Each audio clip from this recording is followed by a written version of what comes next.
Sa isang maliit na kubo na nasa gitna ng isang liblib na baryo, nakatira ang batang si Iking at ang kanyang nakatatandang kapatid na si Isko.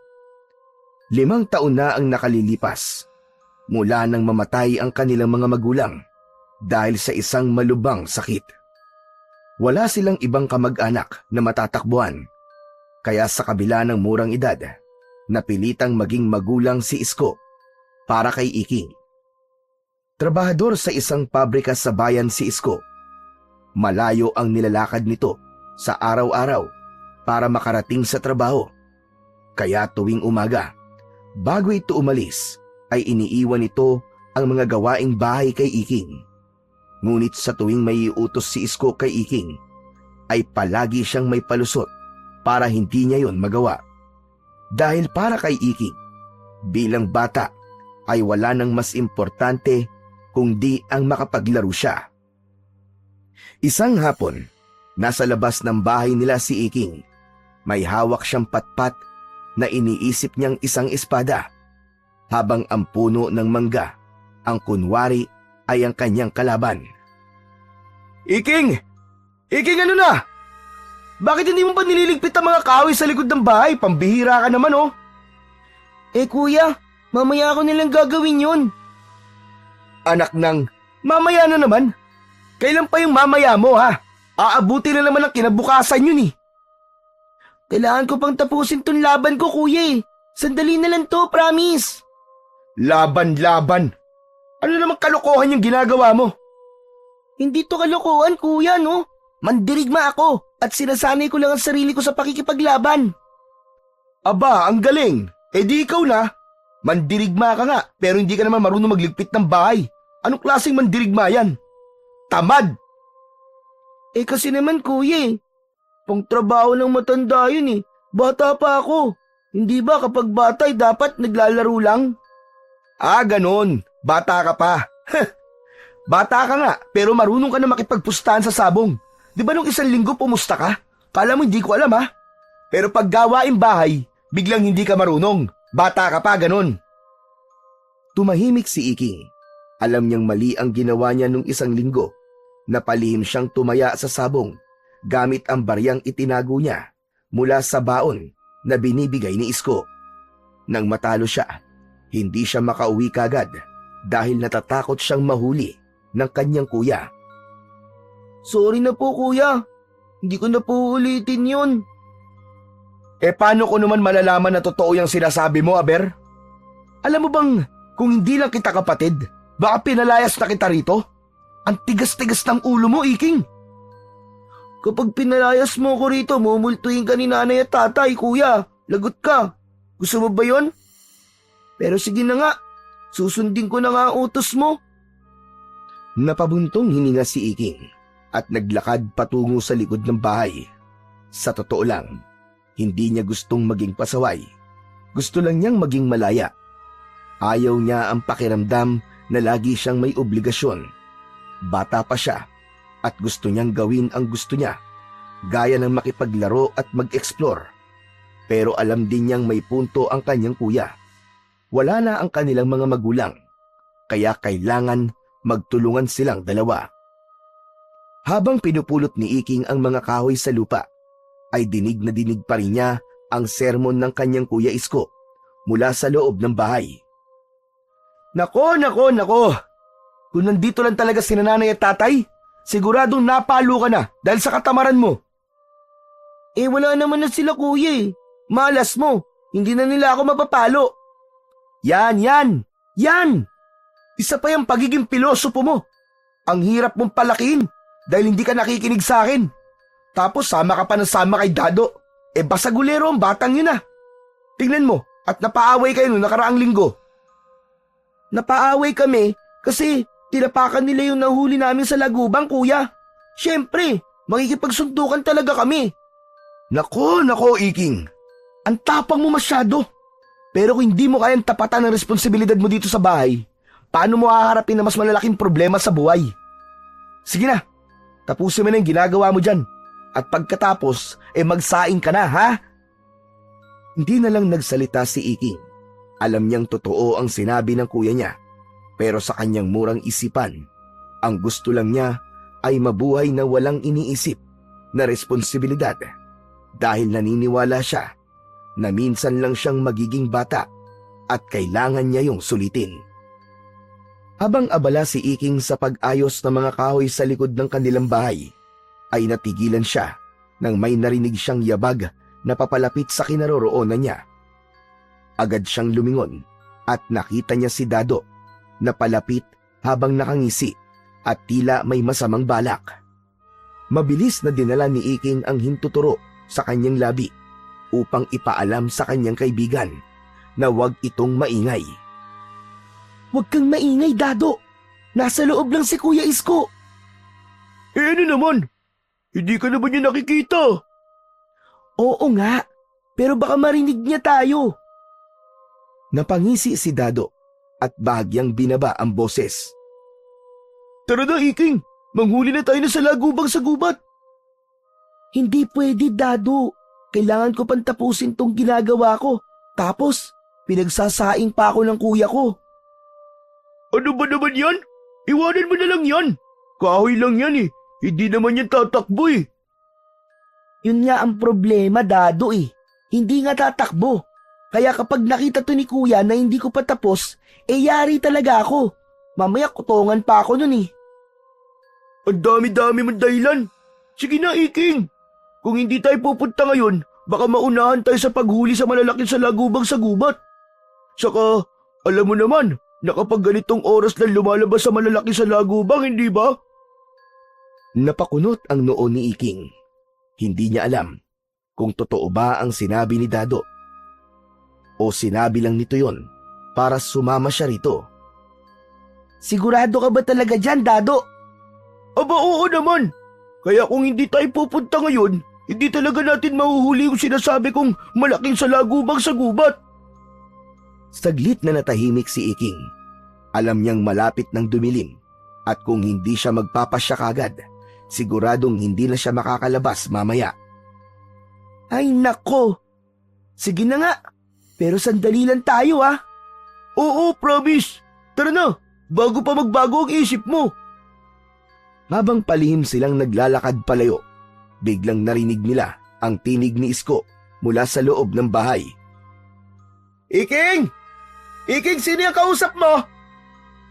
Nanlaki ang mga mata ni Iking at mabilis na nag-isip ng palusot. Wala kuya. May dumaan lang na manok. Kinausap ko." Ha? Manok? "Oo kuya, ang sabi niya kokak." Anak ng, niloloko mo ba ako? Palakaan ko mo kokak eh. "Ay, sorry. Tiktilaok pala kuya. O sige na kuya, tatapusin ko muna tong ginagawa ko rito." Ang matiyak ni Iking na tahimik na ulit sa loob ay mabilis siyang tumakbo papunta kay Dado at magkasabay silang lumabas ng bakuran. Natatawa silang dalawa habang patakbong nagtungo sa gubat. Hindi na inisip ni Iking ang mga iniwang kahoy. Ang mahalaga ay ang misyon nilang hulihin ang pinakamalaking salagubang sa buong baryo. Sa paglalakad ni Iking at Dado patungo sa gubat, napansin ni Iking ang madungis na itsura ng kaibigan. Gusot ang damit nito at may natuyong putik sa binti. Pero sanay na si Iking sa ganoong itsura ni Dado. Si Dado ay anak ng isang mangingisda na madalang umuwi sa bahay ng mga ito dahil may iba na itong pamilya. Ang nanay naman ito ay abala sa pagtitinda sa palengke, kaya halos lumaki si Dado na walang gumagabay dito. Nakilala ni Iking si Dado nung minsang inapi si Iking ng 3 mas matatandang bata sa kanilang paaralan. Kinuha ng mga yon ang kanyang baon at itinulak siya sa putikan. Dapat ay tatakbo na siya, pero biglang sumulpot si Dado na may hawak na patpat at pinag-ahampas nito ang 3 bata kahit mas malalaki ang mga yon dito. Simula noon, lagi na silang magkasama ni Dado. Sabay silang nangangahoy, nanguhuli ng salagubang, at madalas ding napapagalitan ng mga matatanda sa baryo dahil sa kakulitan nila. Pero hindi natuwa si Isko sa bagong kaibigan ni Iking dahil kilala si Dado sa baryo nila bilang pasaway at basagulerong bata. Kaya naman, ganun na lang ang pagtutol ng kapatid ni Iking sa pagiging magkaibigan nila ni Dado. Pagdating ni Iking at Dado sa gubat, ay agad nilang tinungo ang isang matandang puno ng mangga. Alam nilang doon madalas nagkukumpulan ang mga salagubang tuwing hapon. Dali na, Iking! Ang bagal mo naman! Hindi kayo hintay ng mga salagubang! Oo na!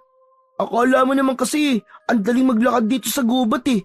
Mamaya may ahas pa tayong matapakan eh, matuklaw pa tayo. Agad silang naghiwalay ng pwesto at inikot ang paligid ng puno. Umakyat din sila sa puno at sinimulang saliksikin ang bawat sanga. Hindi lang basta laro para sa kanila ang panguhuli ng salagubang. Sa kanilang baryo, uso ang sabong ng salagubang. Isang libangan ng mga bata na may kasamang pustahan. Kapag nanalo ang salagubang mo, ay may matatanggap kang pera mula sa talunan.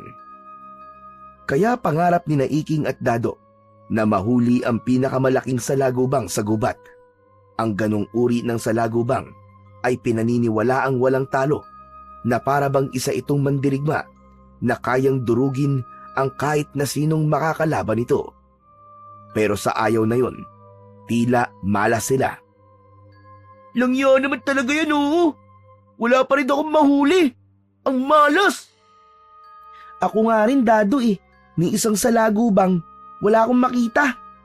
Hindi kaya alam nila na nandito tayo palaging nagpupunta, kaya lumipat sila ng bahay?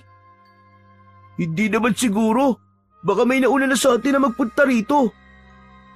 Napakamot si Iking sa ulo habang pinagmamasdan ang langit na unti-unti nang dumidilim. Napalingon siya kay Dado na abala pa rin sa pagbubusisi ng mga dahon. Biglang sumagi sa isip niya ang isang bagay. Patay! Ano? Sinong namatay? Nakalimutan ko. Pinagsasaing pala ako ni Kuya Isko. Ay! Yari ka niyan! Palo ka pag uwi mo! Hehe! Paniguradong palo talaga ako. Saka madilim na rin pala, Dado. Tara na, umuwi na tayo. Ano? Uuwi tayong wala man lang nahuli? Hindi pwede yun. Isang salagubang lang, Iking. Kahit isa lang. Eh wala naman tayong makitang salagubang kahit saan tayo maghanap eh. Eh paano tayo makakasali sa sabong bukas? Wala tayong pambato. Eh di, pas muna tayo. May ibang araw pa naman eh. Mahaba pa naman ang bakasyon, Dado. Para ka namang mauubusan ng araw. Ay nako. Sige na nga. Basta bukas ha. Babalik tayo dito. Oo na. O sige na, kailangan ko nang umuwi.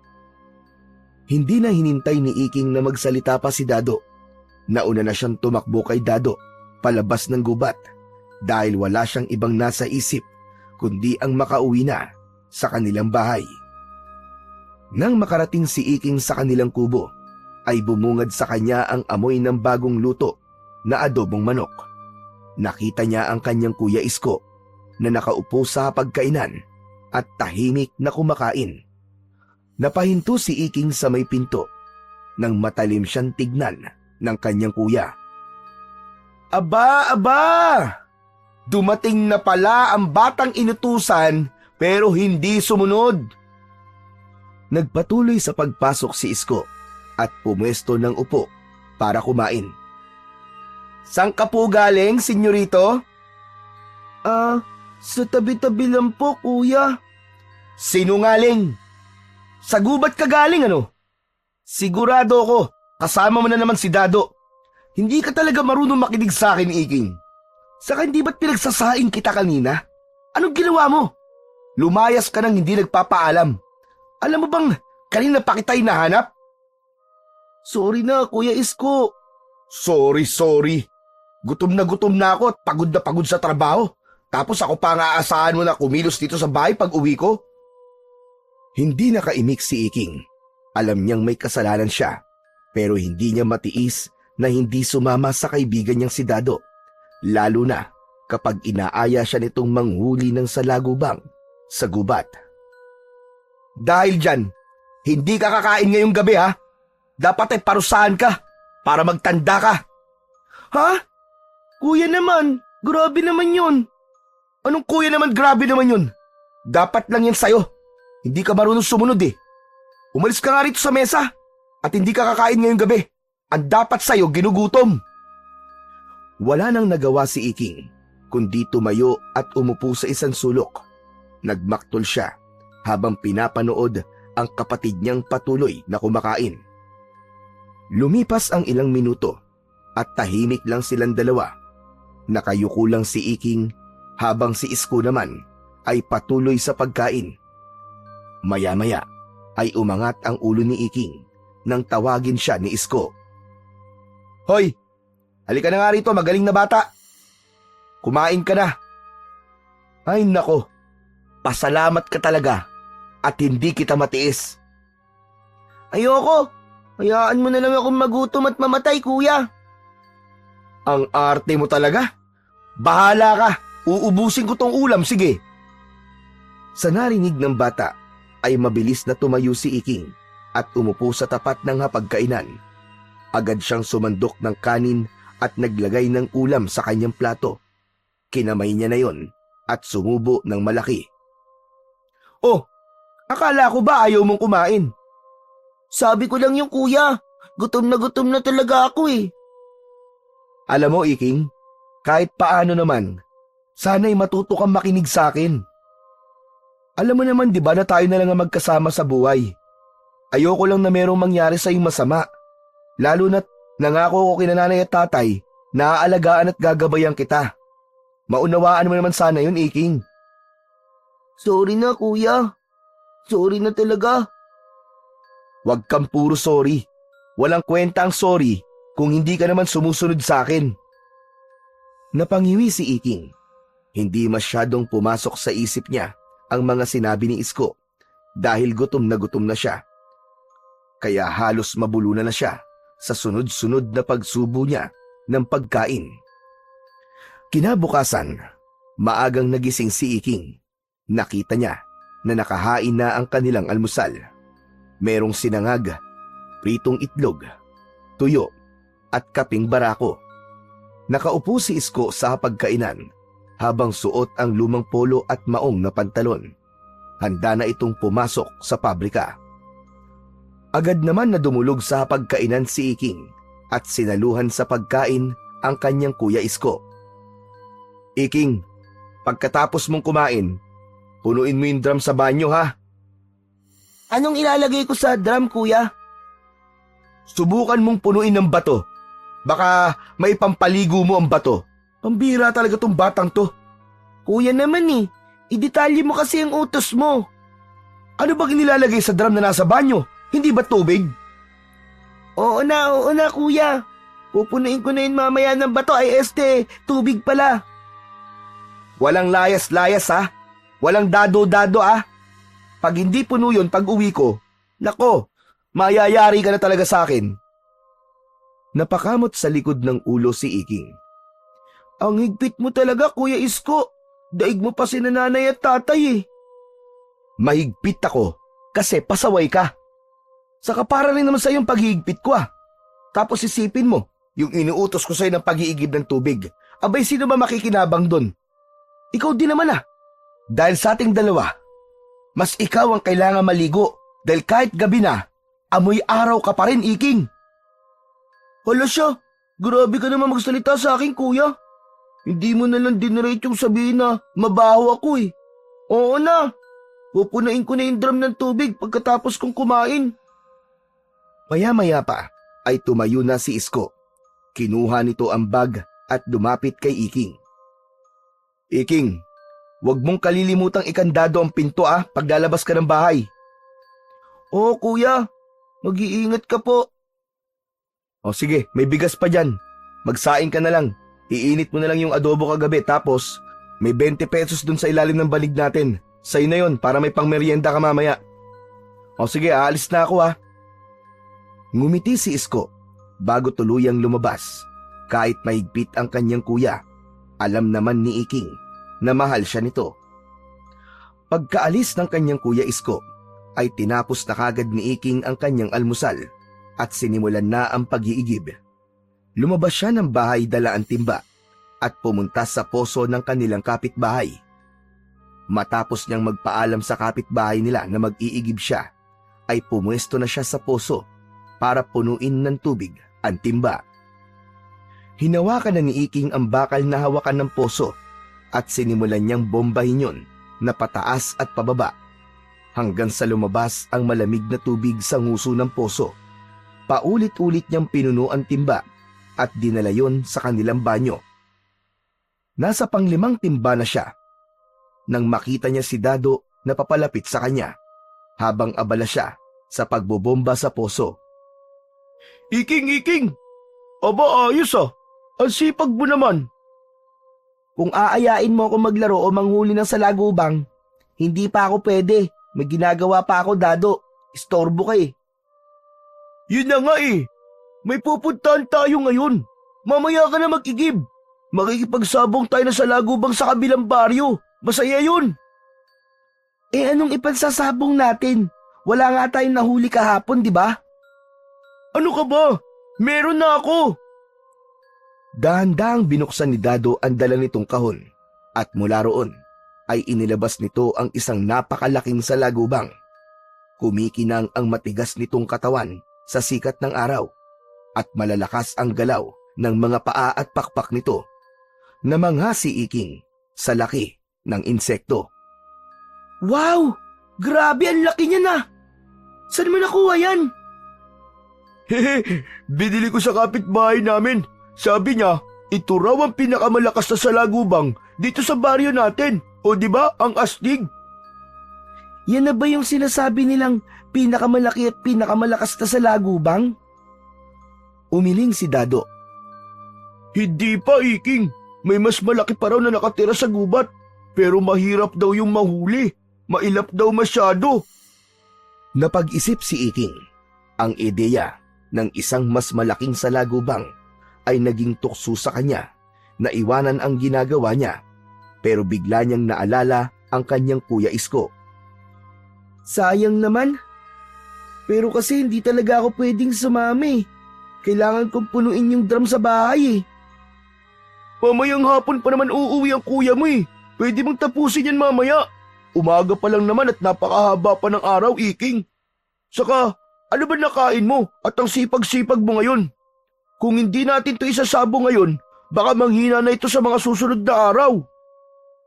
Oo nga no. Sige. Tara na. Ayos! Halika na at makipagsabong na tayo na sa lagubang. Agad na dinala ni Iking ang timba sa kubo nila.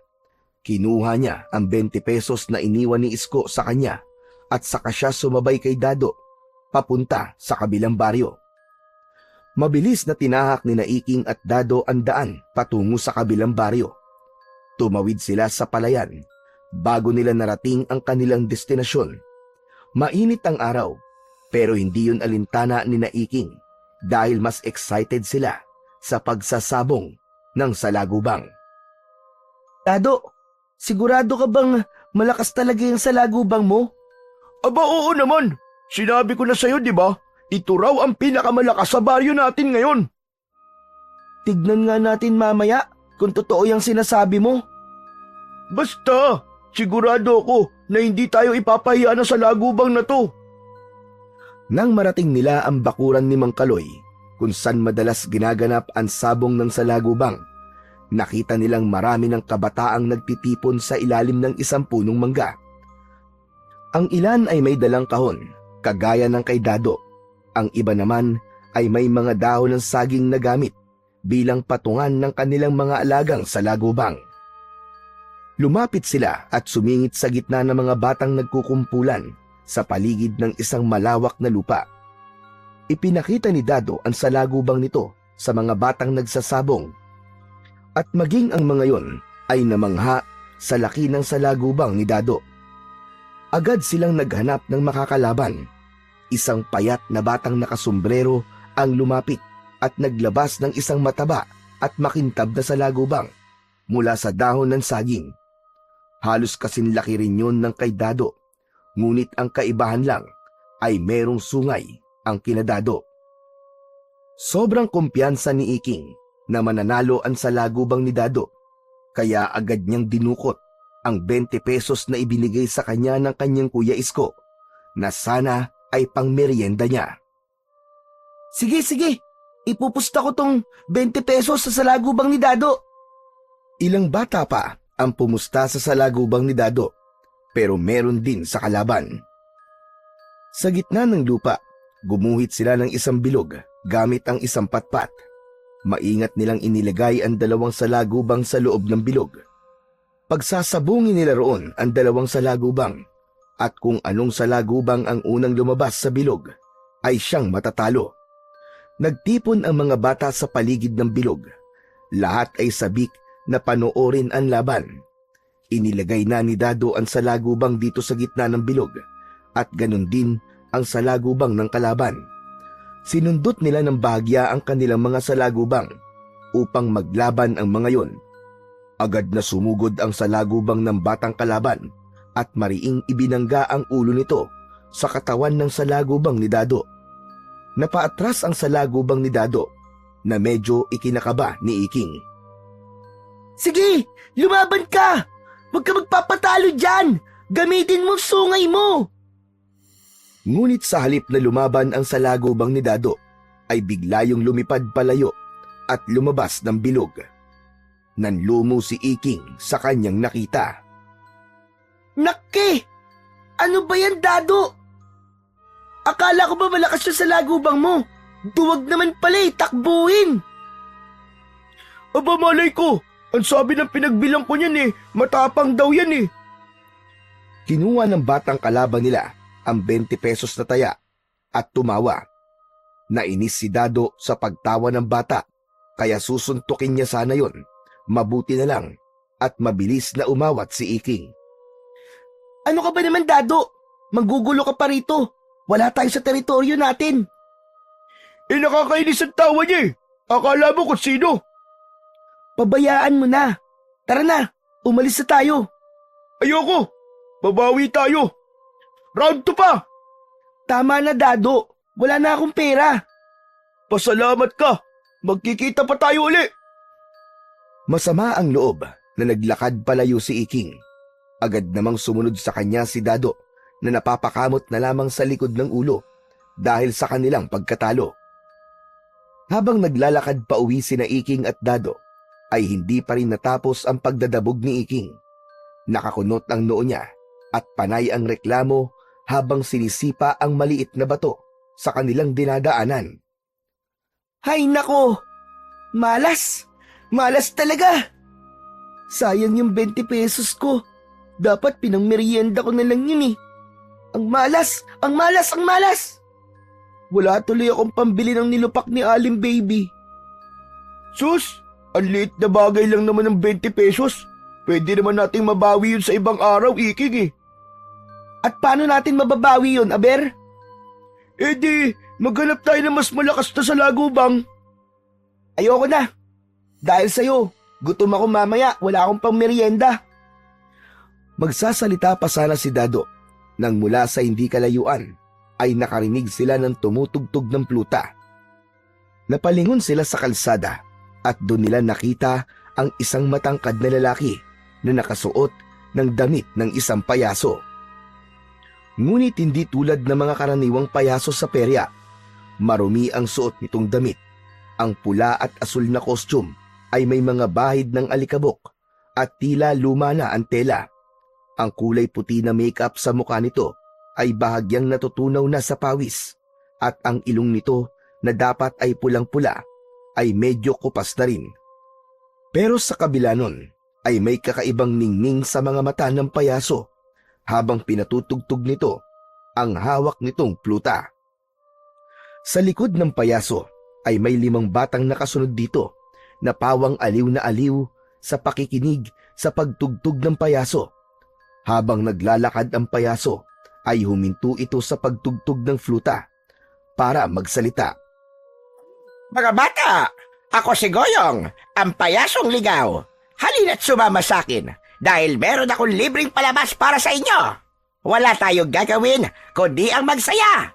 Kaya halina kayo at sumunod kayo sa akin. Muling nagpatugtog ang payasong si Goyong ng pluta at mas dumadami pa ang mga batang nakasunod dito na tila nahihikayat sa musika nito. Ayos yun ah. Tara, manood tayo. Wala namang bayad eh. Hindi pwede, Dado. Kailangan ko pang tapusin ang pag-iigib ko, di ba? Baka umuwi na si Kuya tapos hindi ko pa rin tapos yun. Naku po, magagalit na naman yun sa akin, panigurado. Ano ka ba naman, Iking? Masyado ka matatakotin eh. Ang aga-aga pa naman eh. Saka kailangan nating manood ng masayang palabas para mawala sa isip natin ang pagkatalo natin sa sabong na sa lagubang. Di ba? Napatingin si Iking kay Goyong na patuloy na tumutugtog habang ang mga bata ay masayang nakasunod dito. Napagtanto niyang may punto ang sinabi ni Dado at kailangan niya talagang makalimutan ang 20 pesos niya na natalo sa sabong ng salagubang. Sige na nga, pero sandali lang tayo, Dado ah. Oo naman. Kapag hindi masaya yung palabas ng payaso, di uuwi din kagad tayo. Ngumiti si Dado at agad silang sumunod sa payaso. Sumabay sila sa mga bata na nakasunod dito. Makalipas ang ilang minuto ng pagsunod ni Iking at Dado at ng iba pang mga bata sa payaso, ay bigla itong huminto sa bukana ng gubat. Sa ilalim ng isang matandang puno ng balete ay may isang hukay na kahon na mukhang pinaglumaan, ngunit kaakit-akit pa rin sa mata ng mga bata. Halina mga bata! Magsilapit na kayo! Umupo na kayo dito! Dahil magsisimula na ang pinakamasayang palabas na matutunghayan nyo sa buong buhay nyo! Agad na nagunahan ang mga bata sa pag-upo sa damuhan. Pati sina Iking at Dado ay nagmamadaling pumwesto sa harapan ng payaso. Bago ko umpisahan ang aking palabas, ay magpapakilala muna ako sa inyo. Ako ay walang iba, kundi si Goyong, ang payasong ligaw. Ako ay gumagala upang magatid ng saya sa mga batang tulad nyo. At sa pagkatapos ng palabas ko, 3 maswerteng bata ang bibigyan ko ng matamis at masarap na mansanas. Nagpalakpakan ang mga bata sa tuwa. O di ba? Sabi ko sa'yo masaya dito eh. Huwag ka na maingay, Dado. Magsisimula ng palabas. Panoorin na lang natin. Itinuon ni Iking ang kanyang atensyon sa payaso. Tila nalimutan niya pansamantala ang nawalang 20 pesos at ang pag-iigib na hindi niya pa natatapos. Sinimulan na ni Goyong ang palabas. Mula sa bulsa ng marumi nitong costume ay inilabas nito ang isang maliit na panyo at ipinakita sa mga bata na wala yung laman. Iwinasiwas nito yon sa ere at hanggang isang kalapati ang lumitaw mula sa panyo. Masayang nagpalakpakan sina Iking at ang iba pang mga bata na naroon. Nagpatuloy naman ang payaso sa pagpapasikat ng alam nitong mga mahika. Pinalitaw nito ang isang bola mula sa tenga ng isang bata. Nagpalabas din ito ng kuneho sa isang itim na sombrero. Nagtatawanan ang mga bata sa bawat magic tricks na ipinapakita ng payasong si Goyong. Matapos ang mahigit 20 minuto ng mahika at pagpapatawa, biglang sumeryoso ang mukha ni Goyong. Mula sa kahon ay naglabas ito ng 3 mapupulang mansanas. At gaya ng pinangako ko, may 3 bata na makatatanggap ng espesyal na regalo. Napalunok si Iking. Umasa siya na isa siya sa mabibigyan ng mansanas, ngunit tila malas talaga sila ni Dado sa araw na yun dahil wala kahit isa sa kanilang dalawa ang nabigyan ng mansanas. Nakita niya ang inggit ng ibang bata sa mga nabigyan, pero dahil sa sobrang saya ng mga ito sa palabas ng payaso, ay wala kahit isa ang nagreklamo. Maraming salamat sa inyong panonood, mga bata. Sana magkita-kita ulit tayo sa susunod kong palabas. Matapos yun, ay isa-isang inilagay ni Goyong ang mga gamit nito sa loob ng makulay na kahon sa ilalim ng balete. Binuhat nito ang kahon at saka nagsimulang maglakad patungo sa loob ng kagubatan. Sinundan ng tingin ni Iking ang payaso habang papalayo yun. Pero sa kabila ng lahat ng saya na naranasan niya, hindi niya maintindihan kung bakit biglang bumigat ang pakiramdam niya. Para bang may kung anong hindi tama. Matapos na mawala sa paningin nila ang payaso, ay nagdesisyon na sina Iking at Dado na umuwi na sa kanilang bahay. Habang naglalakad, ay walang patid ang kwento ni Dado tungkol sa palabas ni Goyong. Halatang tuwang-tuwa ito sa palabas ng payaso. Grabe, Iking, no? Grabe yung palabas! Ang galing ni Goyong! Paano kaya niya nagawa yung pagpapalabas ng kalapate? Sigurado ko na marami pa siyang alam na magic tricks, kaya sana mapanood pa natin siya sa susunod, no? Ngunit habang si Dado ay masigla at panay ang kwento, si Iking naman ay tahimik lamang habang nakatingin sa kanilang nilalakaran. Napansin naman yun ni Dado at hindi nito napigilan na punahin ang kaibigan. Hoy! Hoy, Iking! Hindi ka ba natutuwa sa palabas ni Goyong? Sa itsura mo, parang hindi palabas ng payaso ang pinuntahan natin eh. Natuwa naman, Dado. Pero ewan ko ba? Parang may kakaiba sa payasong yun eh. Ano ka mo? Kakaiba? Anong kakaiba ang sinasabi mo? Pabira ka, oo. Ewan ko. Hindi ko rin alam, hindi ko masabi. Parang may kung anong hindi tama eh. Pero hindi ko rin alam kung ano. Baka naman iniisip mo pa rin yung natalo mong 20 pesos sa sabong ng salagubang. Kalimutan mo na yun, ano ka ba?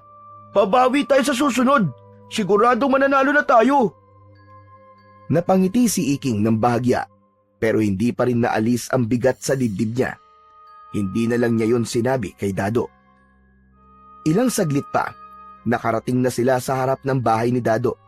Nagpaalam na ito sa kanya at nang pumasok na si Dado sa bahay nito, ay mag-isa nang naglakad si Iking pauwi. Hanggang sa muling pumasok sa isipan ni Iking ang payaso. Pilit niyang inisip kung ano ang mali sa payaso. Pero nakarating na lang siya sa kubo nila, ay wala siyang sagot na nakuha.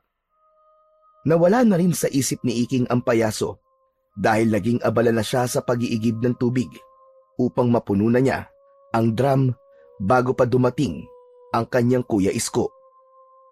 Nang sumunod na umaga, gaya ng nakasanayan, ay maagang nagising si Iking. Nang dumulog siya sa kanilang hapagkainan, ay meron doong pritong itlog, mainit na kape at pandesal. Nakaupo na si Isko habang nagtitimpla ng kape para sa kanilang dalawa. Wow! Ayos, kuya! Pandesal tayo ngayon ah! Oo, bumili ako kanina sa panaderya. Teka, oo nga pala no. Alam mo bang ang dami nag-uusap doon kanina? May 3 bata raw na nawala kagabi dito sa baryo natin. Hanggang ngayon daw ay hindi pa rin alam kung nasan. Ha, kuya? 3? Ang dami naman. Sino-sino raw yung mga nawawala? Hindi ko kilala eh. Wala rin daw nakakaalam kung paano sila nawala. Pero ayon sa kwento ng mga bumibili kanina, yung isang bata ay bigla raw nagising nung madaling araw at lumabas daw ng bahay. Akala naman daw ng nanay niya iihi lang. Pero hindi na nakabalik. Hala, totoo ba yung kuya? Parang nakakatakot naman yan. Bakit naman sila biglang mawawala ng ganun? Nakapagtataka. Umiling muli si Isko habang humihigop ng kape. Tama ka. Yun nga ang palaisipan sa mga tao ngayon. Kaya ikaw, Iking huwag ka nang gumala ng gabi. Mahirap na.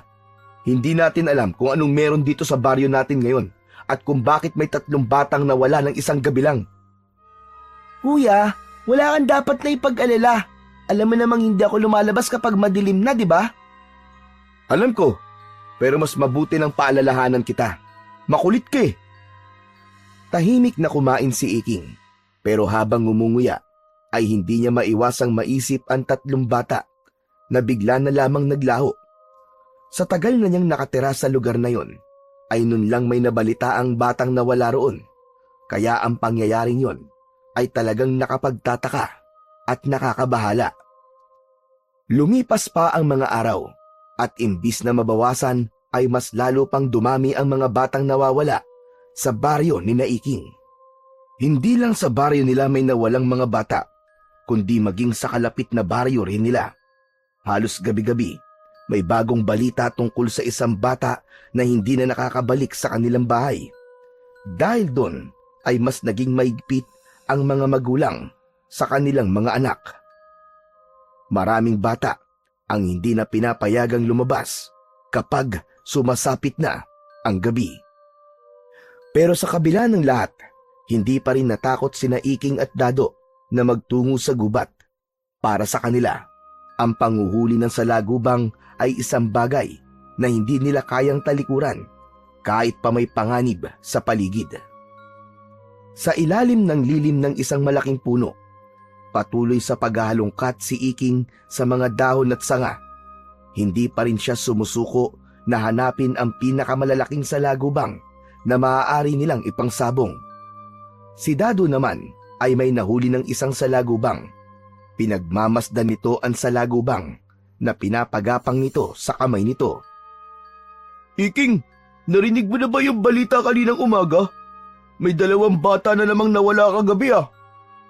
Oo, sabi ni Kuya Isko, parang walang nakakaalam kung paano sila nawawala. Parang bigla na lang daw silang nawawala eh. Grabe na to nangyayari sa baryo natin, Iking. Parang linggo-linggo na lang, may nawawalang bata. Tingin mo kaya may kumukuha sa kanila, Dado? Hindi ko rin alam eh. Pero may narinig akong sabi-sabi na baka raw mga engkanto ang may kagagawan ng pagkawala ng mga bata. Napataas ang kilay ni Iking. Ano ka mo? Engkanto?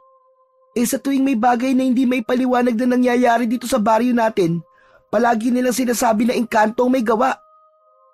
Sa bagay. Pero kasi, pwedeng totoo, pwedeng hindi. Pero kung hindi engkanto, sino kaya? O ano kaya? Ewan, basta ako, hindi ako nagpapagabi sa labas. Ayoko magaya sa mga batang hanggang ngayon ay nawawala pa rin. Basta hindi tayo lalayo ng masyado sa baryo.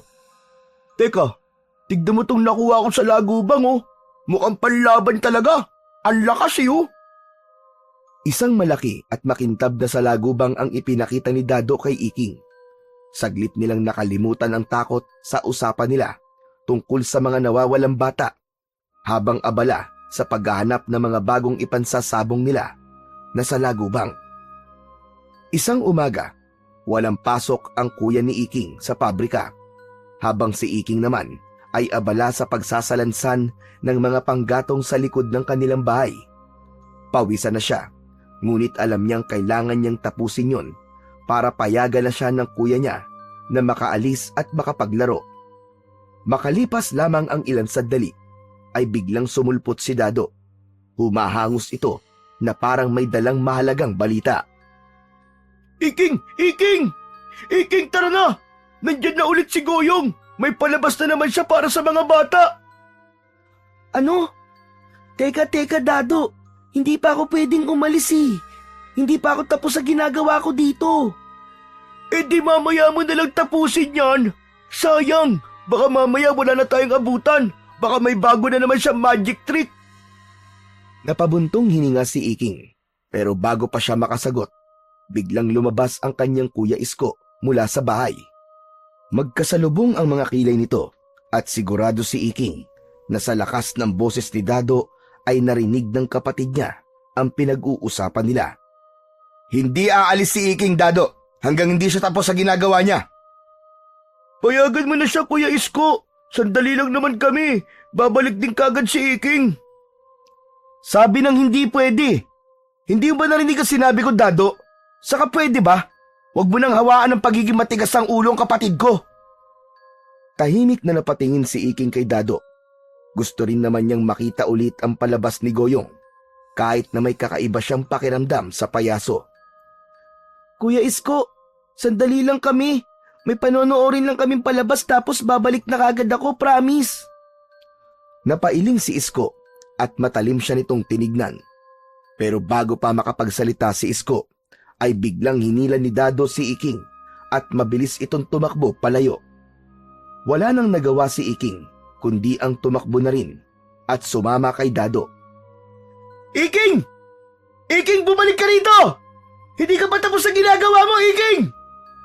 Iking! Ang tigas talaga ng ulo. Ngunit masyadong maigpit ang pagkakahawak ni Dado kay Iking, kaya hindi niya na nagawa pang huminto.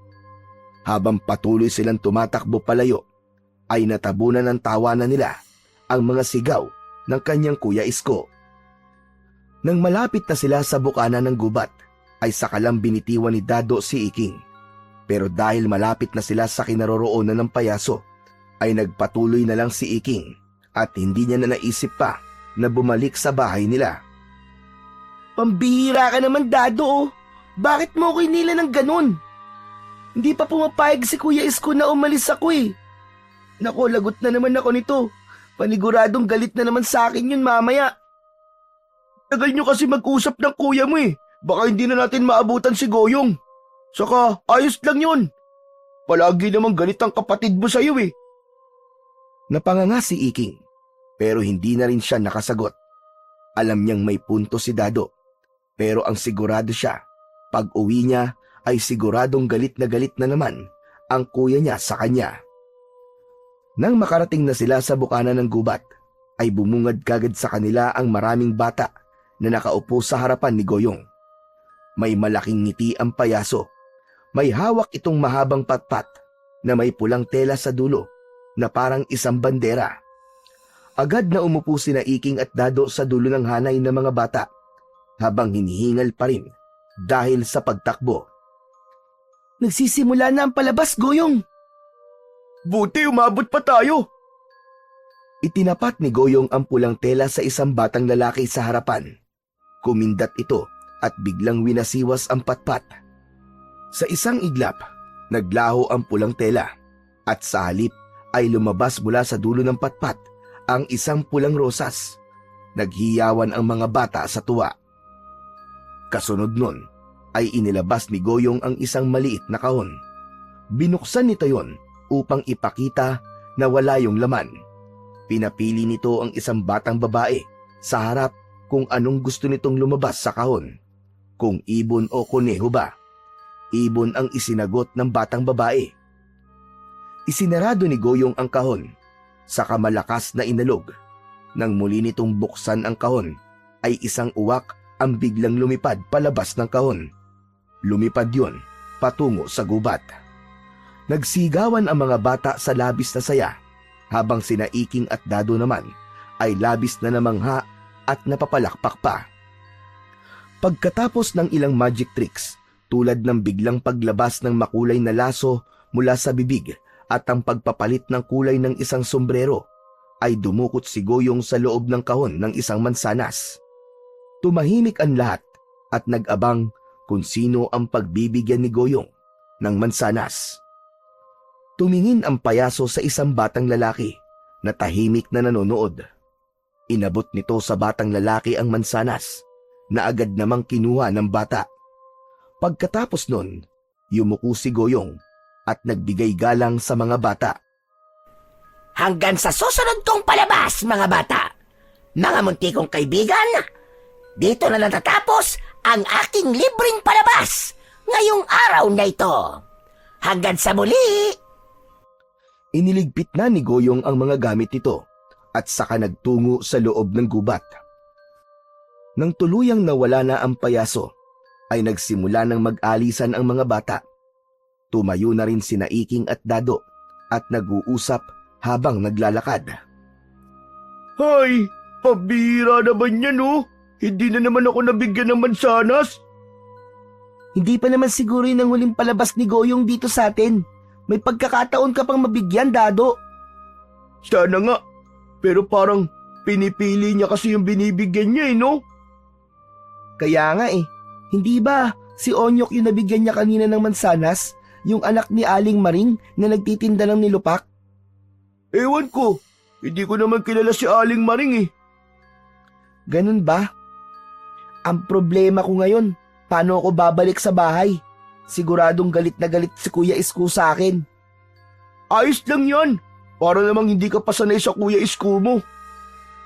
Napabuntong hininga si Iking habang patuloy silang naglalakad pauwi. Ngunit sa isipan niya, hindi ang galit ng kanyang kuya ang gumugulo sa kanya, kung hindi ang kakaibang pakiramdam na lalong bumibigat sa tuwing nakikita niya si Goyong at ang pamimigay nito ng mansanas sa mga bata. Pagdating ni Iking sa bahay nila, ay marahan siyang pumasok at panay ang dasal niya na sana ay hindi siya mapapansin kagad ng Kuya Isko niya.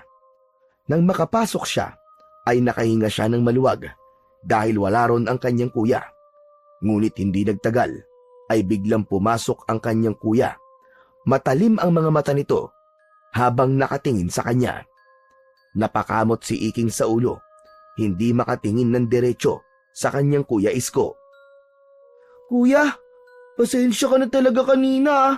Nanood lang kasi kami ng palabas ni Goyong eh. Sinabi ko nang hindi ka pwedeng umalis, di ba? Hindi mo pa nga tapos yung ginagawa mo, Iking eh. Ikaw napakatigas talaga ng ulo mo.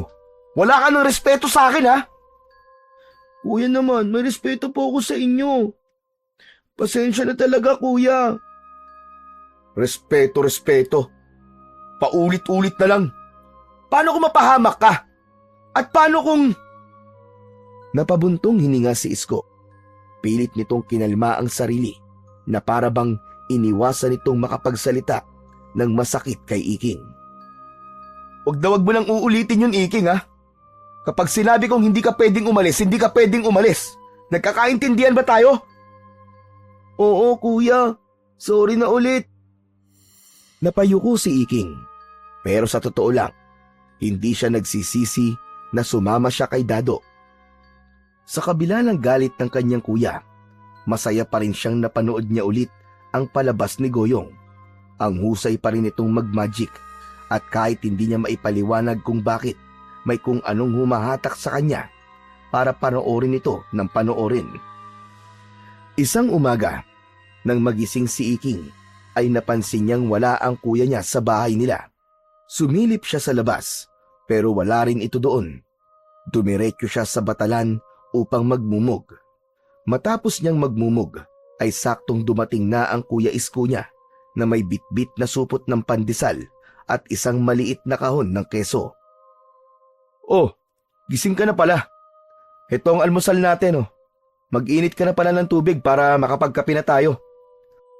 Dali-daling kinuha ni Isko ang takure at sinalinan niyo ng tubig. Nagpabaga siya sa kalan nila na diuling bago isinalang ang takure sa kalan. Habang hinihintay na kumulo ang tubig, ay narinig ni Iking ang pagsasalita ng kanyang kuya. Iking, alam mo ba, may nawala na naman daw bata kagabi. Sino raw, kuya? Si Onyok, yung anak ba ni Aling Maring? Natigilan si Iking. Parang biglang bumagal ang kanyang paghinga. Naalala niya na si Onyok ang batang binigyan ni Goyong ng mansanas kahapon matapos ang palabas nito. Pinilit niyang iwaksi ang kanyang iniisip. Siguro, nagkataon lang ang lahat at wala naman sigurong kinalaman ang pagbigay ng mansanas ni Goyong kay Onyok sa pagkawala nito.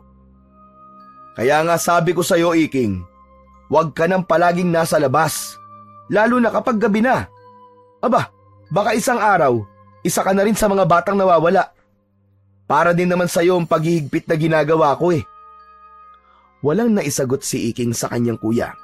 Pinagmasdan niya ang takure na unti-unti nang umuusok hanggang sa tuluyan ng kumulo ang tubig.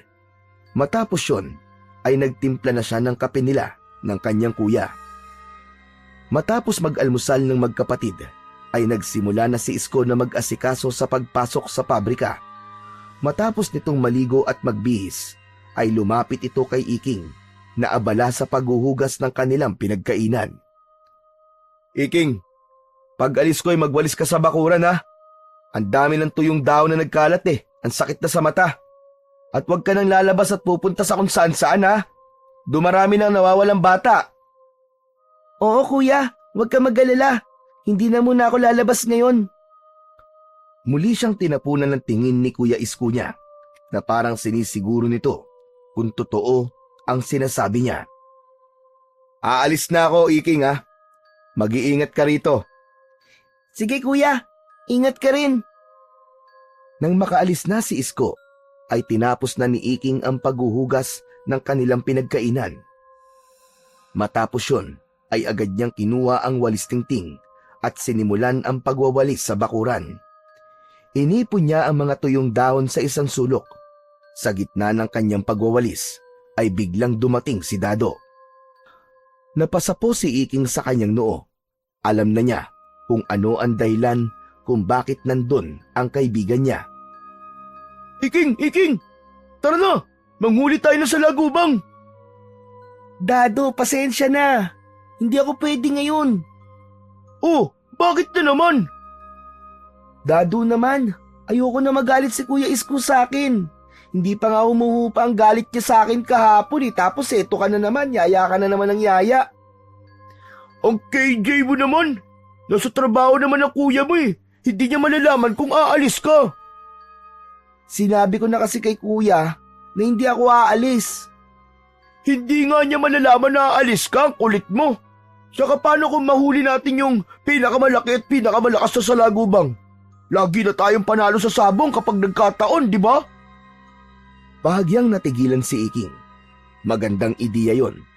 Pero naalala niya ang sinabi ng kuya niya kanina, ang tungkol sa mga nawawalang bata. Dado, oo nga pala, si Onyok, nawawala siya. Kagabi lang siya nawala, hindi ba? Siya yung binigyan ng mansanas ni Goyong kahapon? Napakunot ng noo si Dado. Anong ibig mo sabihin? Wala naman.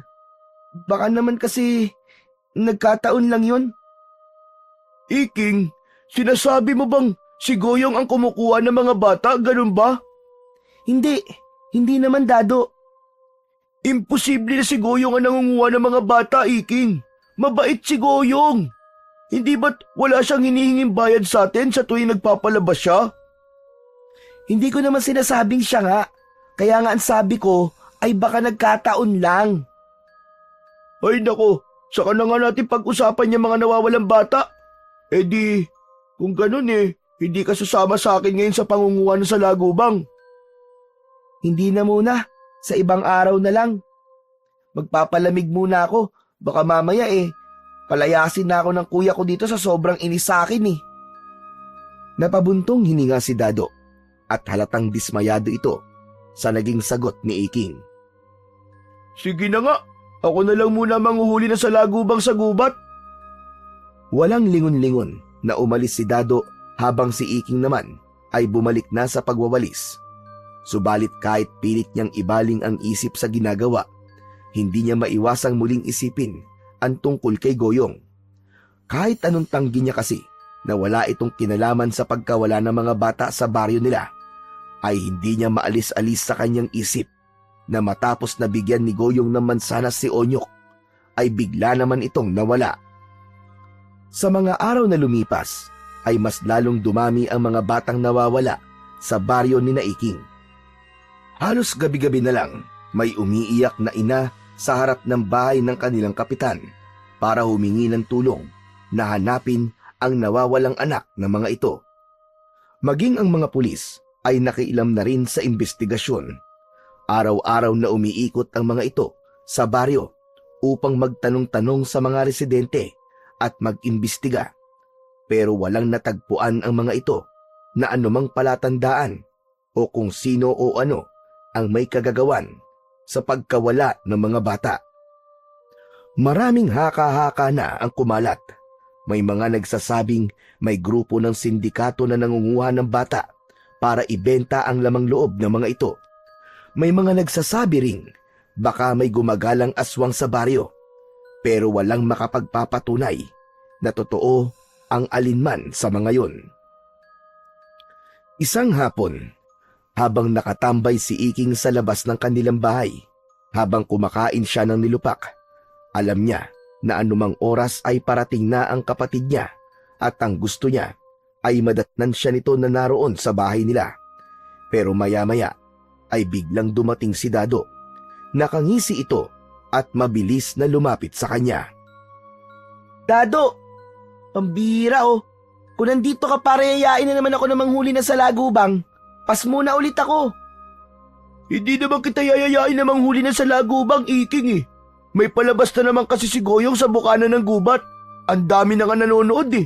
Tara, manood tayo. Naku Dado, hindi pwede. Pauwi na si Kuya Isko eh. Baka maabutan niya akong wala dito. Magagalit na naman sa akin yun.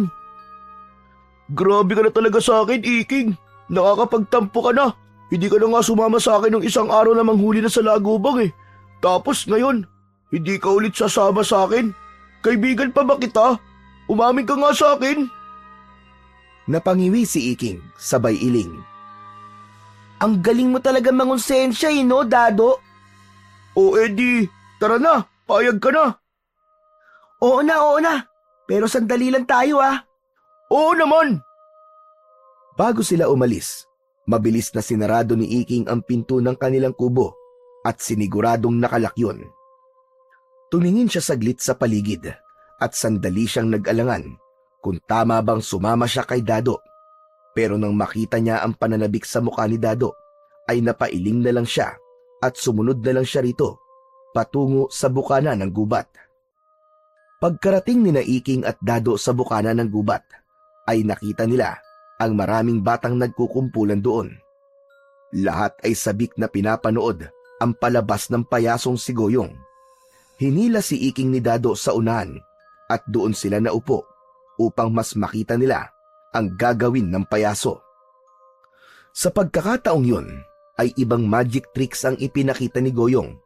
May mga bulaklak na lumalabas sa mga kamay nito, mga barya na nagagawa nitong mapaglaho, at isang lobo na naging puting kalapati.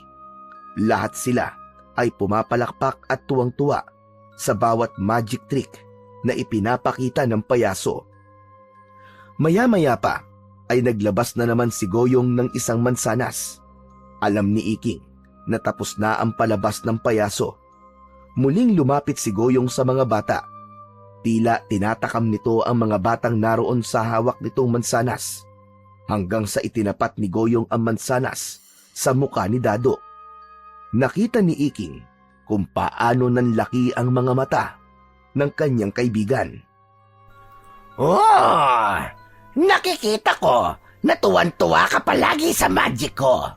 Kaya para sa'yo na ang mansanas niya ito. Ano? Talaga? Maraming salamat sa'yo, Goyong. Malakas na tumawa si Goyong at muli itong tumayo sa harapan ng mga bata. Alam kong nabitin kayo sa aking palabas. Kaya may isa pa akong espesyal na magic trick sa inyong lahat.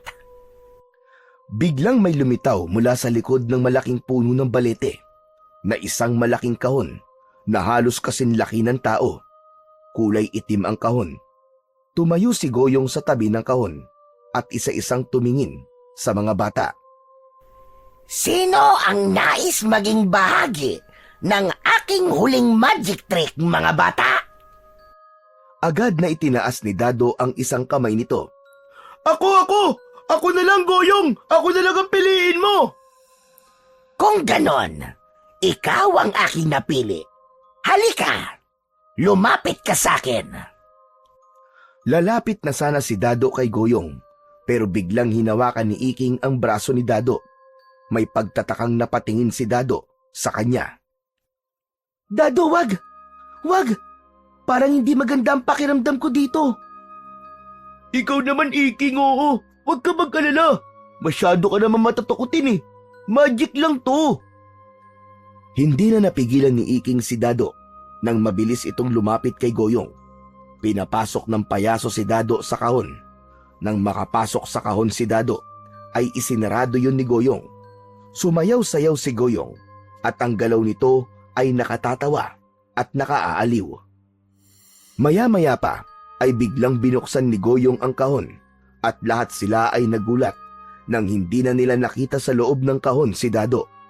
Imbis na matuwa ay kinabahan si Iking.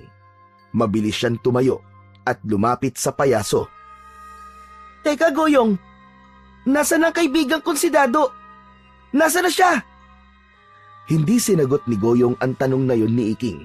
Bagkus ay malakas pa itong tumawa. Tumalikod ang payaso at iniligpit nito ang mga gamit nito. Nagpaalam na ang payaso at mabilis na umalis. Dala ang mga gamit nito, maging ang malaking kahon, kung saan pumasok at nawala si Dado. Teka lang! Goyong! Ang kaibigan ko nasan siya? Ilabas mo siya, Goyong!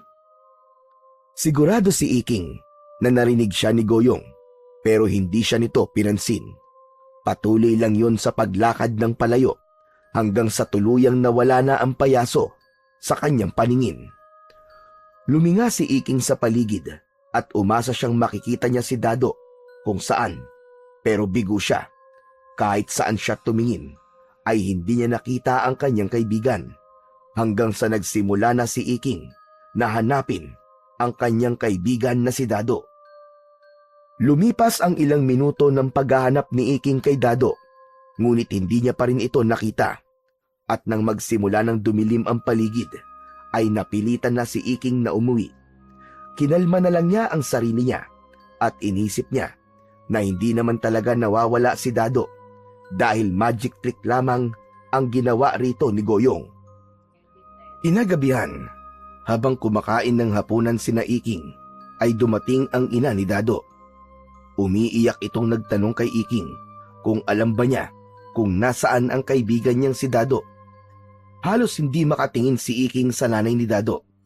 Alam niyang dapat niyang sabihin na nawala si Dado nung pumasok ito sa kahon na pagmamay-ari ng payaso na si Goyong. Pero natakot siyang baka hindi siya nito paniwalaan. Pilit niyang inisip na baka nagtatago lang si Dado, pero alam niyang imposible yun.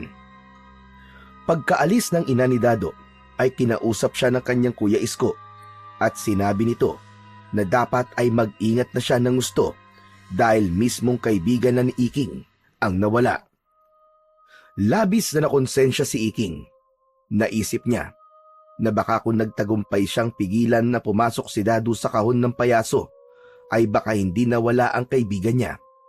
At habang nakatitig siya sa kawalan, ay mas lalong tumindi ang hinala niya na baka may kinalaman si Goyong sa pagkawala ng mga bata sa baryo nila at sa iba pang baryo na malapit sa kanila. Isang gabi, habang natutulog si Iking, ay nagising siya sa hindi malamang dahilan. Pakiramdam niya ay may kakaiba sa paligid at may kung anong gumagalaw sa paanan niya. Nanlaki ang kanyang mga mata nang makita ang isang napakalaking salagubang na kulay ginto. Kumikinang ang katawan nun at meron yung malaking isang sungay. Sinubukan niyang abutin ang kakaibang salagubang pero bigla yung lumipad palayo. Dumapo ang salagubang malapit sa pinto ng kubo nila na parang nag-aanyaya na lapitan niya ito. Nagkaroon si Iking ng pagnanais na hulihin ang ginintuang salagubang. Maingat siyang tumayo upang hindi magising si Isko na humihilik sa tabi niya. Ngunit nang tumayo si Iking, ay biglang lumusot ang salagubang sa isang malaking butas sa dingding at lumipad palabas. Walang pagdadalawang isip na lumabas si Iking. Sa labas ay nakita niya ang gintong salagubang na lumilipad papalayo. Hindi niya alam kung bakit, pero may kung anong pumipilit sa kanya na sundan ito. Tila may mahiwagang kapangyarihan ang salagubang na humihila sa kanyang atensyon. Sinundan niya ang salagubang hanggang sa hindi niya na namalayang nasa loob na pala siya ng gubat. Huminto ang salagubang sa isang matandang puno at dumapo sa isang makapal na sanga. Mabilis na inakyat ni Iking ang puno hanggang sa abot na ng kamay niya ang ginintuang salagubang. Inunat niya ang braso niya, ngunit nang tuluyan niyang naikulong ang salagubang sa kanyang palad, ay bigla siyang nahulog sa sanga kung saan siya nakatapak. Isang matinding kirot sa likuran niya ang naramdaman ni Iking nang bumagsak siya sa lupa. Aray! Aray ko! Ang sakit ng balakang ko! Peste ka sa lagubang ka! Ngunit nawala sa isip ni Iking ang sakit nang maramdaman niyang may matigas na bagay sa loob ng kanyang nakakuyom na kamay. Sigurado siya na ang ginintuang salagubang ang naroon. Tumayo si Iking. Nang buksan niya ang kanyang palad, ay hindi salagubang ang nakita niya, kung hindi isang maliit na batong kulay itim, makinis at tila may kakaibang kislap sa ilalim ng liwanag ng buwan. Hala, paanong... Nasaan yung salagubang?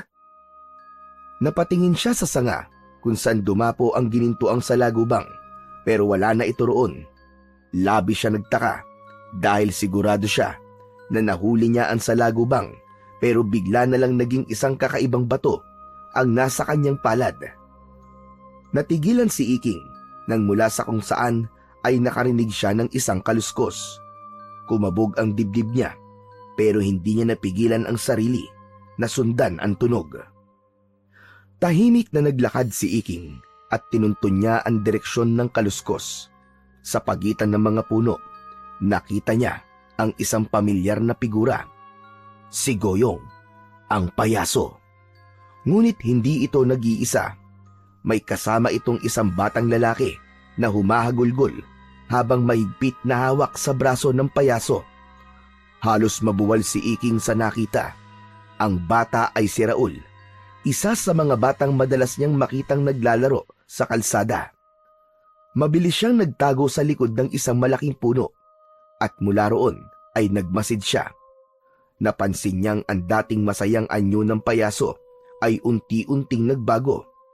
Ang malalaking mata nito ay nanlilisik at lumaki ang bibig nito na halos umabot na sa magkabilaan nitong tenga. Nakita niya ang matutulis na ngipin nito na parang malalaking pangil ng lagari. Naging itim ang balat ng payaso at sa isang kisap mata ay nag-anyong halimaw ito. O baka mas tamang sabihin na anyong aswang. Malakas na sumigaw ang bata nang ngumanga ng malaki ang aswang. Ngunit ang sigaw na yon ay nilamon nang isinubo ng aswang ang ulo ng bata gamit ang napakalaki nitong bibig. Akala mo ay isang ahas na nilulun ng buo ng aswang na payaso ang batang lalaki. Nanigas si Iking, para siyang binabangungot habang gising.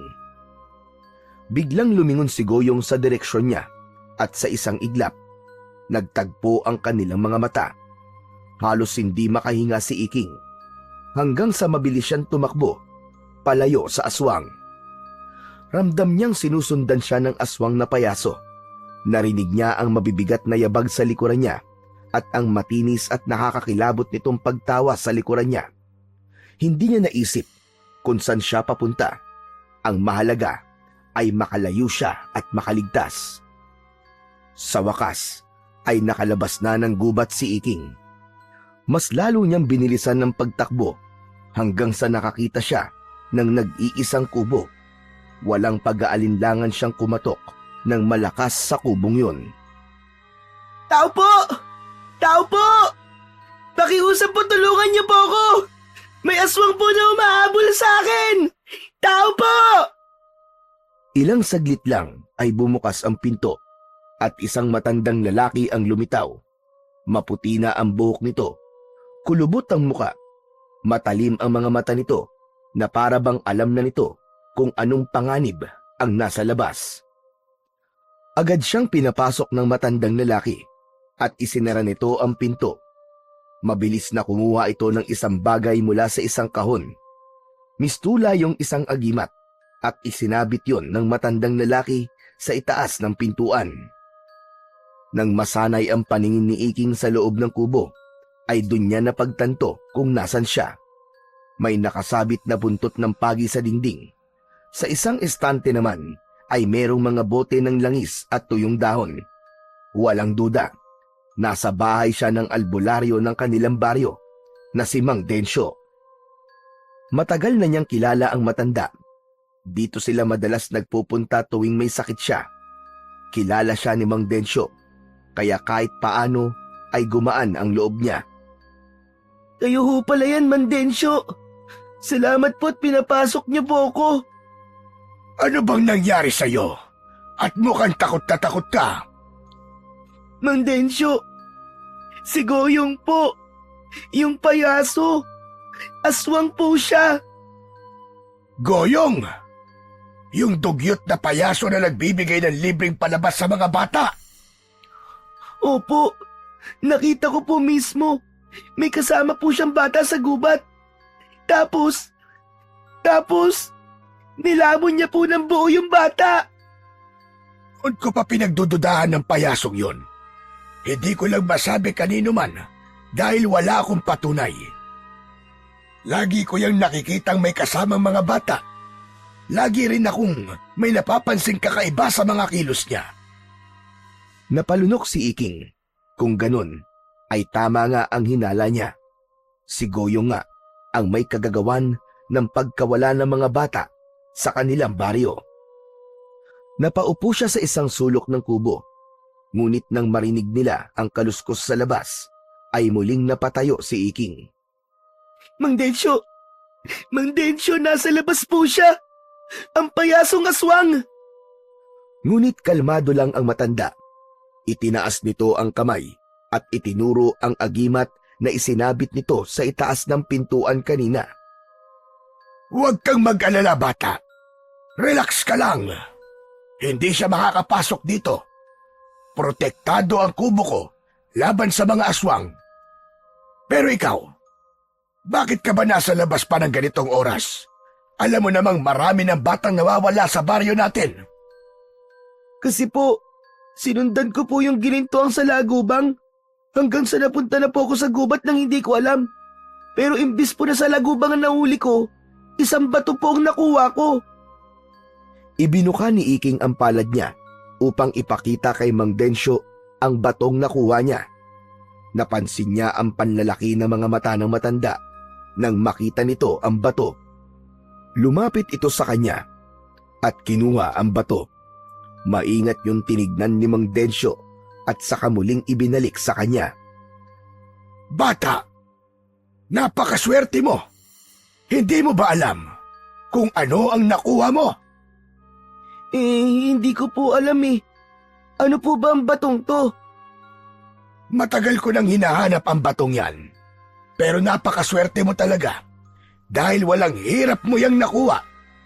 Hindi yan isang bato, kundi isa yang mutya. Yan ang mutya ng salagubang. Napalunok si Iking. Hindi niya alam kung ano ang ibig sabihin ni Mang Densyo, pero ramdam niyang may malaking bagay siyang nadiskubri. Isang bagay na maaaring magbago sa takbo ng kanyang buhay at ng kanilang baryo. Ang mutya ng salagubang ay hindi basta-bastang mutya. Isa itong makapangyarihang agimat, Iking.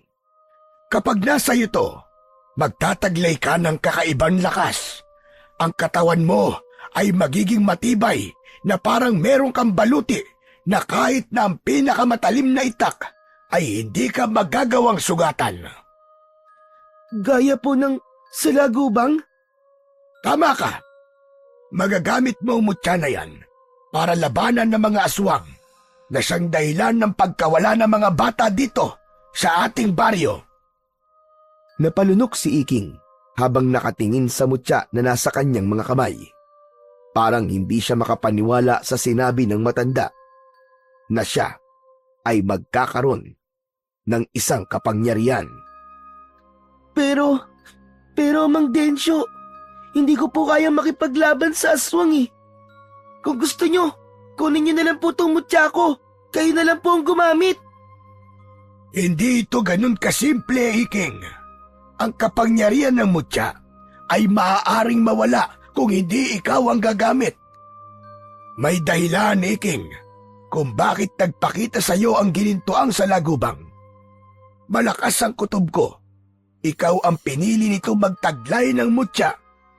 Baka ikaw na ang pag-asa ng baryo natin para mahinto ang pagkawala ng mga bata at pamimeste ng aswang. Hindi agad nakasagot si Iking. Ramdam niya ang pagbilis ng tibok ng puso niya. Hindi niya maisip ang dahilan kung bakit siya ang napiling mangalaga sa isang makapangyarihang mutya na gaya nun. Kapag nakauwi ka na, dasalan mo ang mutya na yan. Ibulong mo dito ang nais ng puso mo. Huwag mong hahayaang mawala ito sa'yo. Dapat ay palagi mo itong dala. Pero Mang Densyo, bata pa po ko Paano ko po lalabanan ng isang aswang? Nagkakamali ka. Hindi ka nalang basta bata, Iking. Isa kang batang may tangan ng mutya ng salagubang. Ang mga tagapagbantay ng mutya ay may kanya-kanyang paraan at kwalifikasyon sa pagpili ng magmamay-ari nito. Sigurado ko na may nakita ang bantay ng mutya na yan sa'yo na hindi mo nakikita. Maniwala ka lamang sa iyong sarili, Iking. Tumahimik si Iking. Sa kabila ng takot na bumabalot sa kanya, ay unti-unting sumiksik sa isipan niya ang mga sinabi ni Mang Densyo. Napatingin siya sa mutya at sumagi sa isip niya si Dado na hanggang sa sandaling yun ay nawawala pa rin. Naisip niya na paano kung buhay pa ang kaibigan niya at meron pang pag-asa upang mailigtas niya ito. Kung totoo ang kapangyarihan ng mutya at kung talagang siya ang pinili nito, ay baka yun na ang pagkakataon niya upang mailigtas si Dado at ang iba pang mga batang nawawala. At higit sa lahat ay matuldukan na ang takot na bumabalot sa kanilang baryo. Madaling araw nang ihatid si Iking ni Mang Densyo sa kubo nila. Pareho silang walang imik habang naglalakad. Ngunit ramdam ni Iking ang bigat ng responsibilidad na dala niya dahil sa tanga na niya ang mutya ng salagubang. Mahigpit niyang hinawakan ng mutya ng salagubang na nasa kanyang bulsa. Pagdating nila sa bahay ni Iking, ay nagpaalam na si Mang Densyo. Matapos yun, ay marahan niyang binuksan ng pinto at sumilip sa loob. Tulog pa rin si Isko at malakas pa rin ang paghilik nito. Nagpasalamat siya dahil alam niya na hindi napansin ng kanyang kapatid na lumabas siya ng bahay nila. Pumasok na si Iking at maingat niyang isinarado ang pinto ng kanilang kubo. Bumalik siya sa pagkakahiga sa tabi ng kanyang kuya Isko habang ramdam niya pa rin ang malakas na kabog ng kanyang dibdib. Hindi na nagawang makatulog ni Iking. Nakita na lang niya na bumangon na ang kanyang kuya Isko nang medyo sumisikat na ang araw. Nang magsimula ng magluto ng almusal nila si Isko, ay bumangon na rin si Iking para tulungan ang kanyang kuya. Nagulat ang kanyang kuya Isko, pero natuwa ito sa pagtulong na yon ni Iking. Bihira lang kasing magpusang tumulong si Iking sa kusina. Habang abala sila sa paghahanda, pilit na inaalala ni Iking ang lahat ng sinabi ni Mang Densyo tungkol sa mutya. Pagkatapos mag-almusal, ay nag-asikaso na ang kanyang kuya Isko para pumasok sa pabrika. Matapos yun, ay nagpaalam na ito kay Iking at agad na umalis. Nang makaalis na ang kapatid ni Iking, ay nagsimula siyang maghanap ng matibay na tali at kapirasong tela. Nakatagpo siya ng tela sa isang lumang kahon at ginupit niya yun sa tamang sukat. Maingat niyang ibinalot ang mutya ng salagubang gamit ang lumang tela. Tinalian niya yun at itinali sa bewang niya na parang sinturon. Huminga siya ng malalim bago dahan-dahang bumulong sa mutya. Mutya ng salagubang, kung ako talaga ang pinili mo, tulungan mo akong mailigtas ang kaibigan kong si Dado at ang iba pang mga bata. Tulungan mo akong wakasan ang kasamaan ng payasong aswang na yun para bumalik na ang kapayapaan dito sa aming baryo. Tulungan mo ko, mutya ng salagubang. Narinig niya ang bagyang pag-ihip ng hangin sa labas na para bang sumagot ang mutya sa kanyang mga sinabi. Matapos yun, ay hindi na nag-aksaya ng oras si Iking. Lumabas siya ng bahay nila at nagsimulang maglakad-lakad upang hanapin si Goyong. Ilang beses siyang nagpabalik-balik sa bukana ng gubat kung saan palaging nagbibigay ng libreng palabas ang payaso. Hanggang sa bandang hapon ay naabutan niya si Goyong doon na nagtatanghal sa harap ng mga bata. Nagtago si Iking sa likod ng isang puno. Habang pinapanood ang masayang palakpakan ng mga bata sa iba't ibang magic tricks na ginagawa ni Goyong. Matapos ang palabas, ay naglabas ng isang mansanas ang payaso at inabot nito yon sa isang batang babae na nasa harapan. Agad yung kinuha ng bata at masaya nitong kinagatan ang mansanas. Hindi inalis ni Iking ang mata sa batang pinagbigyan ni Goyong ng mansanas. Napagtanto niya na kung sino ang bibigyan ng payaso ng mansanas ay yun ang susunod nitong kukunin. Sa pagharap ng batang babae na may hawak na mansanas, ay napagtanto niya na si Duda yun, na anak ng tindera ng isda sa baryo nila. Nanlamig ang katawan ni Iking. Alam niya ang ibig sabihin nun. Si Duday ang susunod na magiging biktima ng aswang na payasong si Goyong. Tahimik na lumayo si Iking, ngunit sa kanyang isipan ay buo na ang kanyang desisyon na ililigtas ang mga batang kinuha ni Goyong at panay ang dasal niya na sana ay buhay pa rin ang matalik niyang kaibigan na si Dado at ang iba pang mga bata. Pagsapit ng hapon ay dumating na ang kanyang kuya Isko mula sa maghapong pagtatrabaho sa pabrika. Nang pumasok ito sa kubo nila, ay agad na napansin ni Iking ang dala ng kapatid niya na isang galon na kulay pula. Hindi yun kalakihan, pero mukhang bigat na bigat ang kanyang kuya Isko. Ibinaba nito yon sa isang sulok ng kubo. Kuya, ano yung dala mo? Gasolina ba yan? Hindi yan gasolina. Lason yan sa daga. Aanin naman natin ang lason sa daga, kuya. Saka saan mo nakuha yan? Sa pabrika, hindi na raw kailangan kaya hiningi ko na lang. Sayang naman kung itatapon lang. Saka balak kong ibenta yan. Hindi ba marami sa mga tao rito ang may problema sa pamimeste ng mga daga? Mapagkakakitaan din natin yan. Kaya ikaw, wag mo yang pakikialaman ha. Lason yan, Iking. Lason! Oo, kuya. Huwag ka mag-alala. Hindi ko gagalawin yan. Nang magtungo si Kuya Isko niya sa banyo na nasa likod ng kubo, ay napatingin si Iking sa galon. Hanggang sa unti-unting nabuo ang isang ideya sa utak niya. Alam niyang kahit may tangan siyang mutya, ay hindi pa rin siya sigurado sa kung gaano kalakas si Goyong. Pero kung magagamit niya ng tama ang lason sa daga, sa payasong aswang, ay baka magkaroon siya ng pagkakataong tapusin na ang kasamaan nito. Kinagabihan, tahimik na nakahiga si Iking sa papag habang pinakikiramdaman ang mahihinang hilik ni Isko. Alam niyang mahimbing na ang tulog ng kanyang kuya, kaya oras na para kumilos siya. Marahang bumangon si Iking at ginawa niya ang lahat upang hindi siya lumika ng kahit na anong ingay. Kinuha niya ang itak na nakasandal sa dingding at saka nilapitan ang galon ng lason sa daga na itinabi ng kanyang kuya Isko sa isang sulok ng kubo. Pumikit siya ng mariin at inisip niya na kailangan niya yung gawin. Lumabas ng kubo nila si Iking. Nagtungo siya sa gilid ng kubo at doon niya binuksan ang galon. Isang malalim na paghinga ang pinakawalan niya bago niya ibinuhos ang malamig at matapang na likido sa kanyang katawan. Inakala niyang magiging mahapdi yun, pero wala siyang naramdaman na kahit na ano. Para lang siyang nagbuhos ng tubig sa katawan niya. Doon niya napagtanto na dahil yun sa mutya ng salagubang na nagbigay ng proteksyon sa kanyang buong katawan. Hala, mukhang totoo nga ang kapangyarihan ng mutya ng salagubang.